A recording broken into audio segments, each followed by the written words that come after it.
তোমাদের তো সেই জান্নাতটা বেঁচে আছে, মা নামক জান্নাত, আমার না নেই। আর এই মা নামক জান্নাতটার একটু ভালোবাসা পাওয়ার আশায় কত দরজায় ছুটে বেড়াই পাগলের মত। আমি না জানি না মা নামক জান্নাতটার ভালোবাসা কেমন হয়। আর এই জন্য আজকে চলে গিয়েছিলাম নিজের খালার বাসায়। আসলে আমার খালার বাসার এত সুন্দর পরিবেশ, গ্রামের পরিবেশটা দেখতে হলে আমার সঙ্গেই থাকুন, আর ভিডিওটা সবাই একটু শেয়ার করে দিবেন। তো এখানে আমি খালাকে ডাকছিলাম বাইরে। আসলে কি জানো, আত্মীয়র বাসায় না গেলে না চিনা পরিচয় থাকে না। আমি প্রায় 5 বছর পরে আজকে গেছি খালার বাসায়। জানি না আজকেও আমার যাওয়া হতো কিনা। তো আজকে হঠাৎ করেই আমার মায়ের কথা অনেক বেশি মনে পড়ছিল, এর জন্য আমি চলে গেছিলাম খালার বাসায়। যেতেই দেখি খালু আমাদের জন্য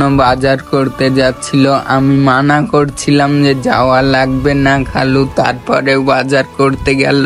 আমরা চলে যাচ্ছিলাম ভুট্টার জমিতে ভুট্টা খাওয়ার জন্য। তো এখানে জাল দেওয়া ছিল, তো আমি বলছিলাম এদিক দিয়ে যাব নাকি। তো আমার আবার ভাই বলছে রাইল দিয়ে সুন্দর রাস্তা। তো আমার যদিও হাঁটতে কষ্ট হচ্ছিল, তবুও কিন্তু গ্রামের ওয়েদারটা দেখে আমার হাঁটতে অনেক বেশি মজা লাগছিল।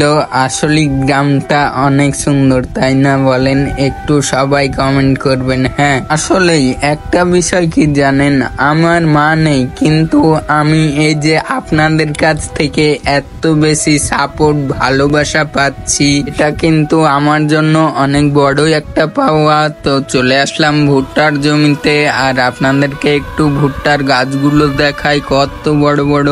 এখনো ভুট্টাগুলো পেকে যায়নি। আমি তো ভাবছিলাম মনে হয় পাকা ভুট্টা খাওয়া লাগবে, তো আলহামদুলিল্লাহ ভুট্টা পেকে যায়নি। আসলে হাঁটতে একটু কষ্ট হলেও আমি কিন্তু আইল দিয়ে হাঁটতে একদমই পারি না। তো এই জায়গায় আমি একটা ভুট্টা ছিলে আপনাদেরকে দেখাই, এত বড় বড় গাছ হয়ে গেছে, তারপরেও কিন্তু ভুট্টাগুলো একদম কাঁচা হয়ে আছে, এখন খেতে দারুণ। তো এখানে এসে খালার জায়ের কাছ থেকে একটা আম চেয়ে নিচ্ছিলাম। তো বলছিল যে নাও নিবা। তো আমি একটা আম নিলাম।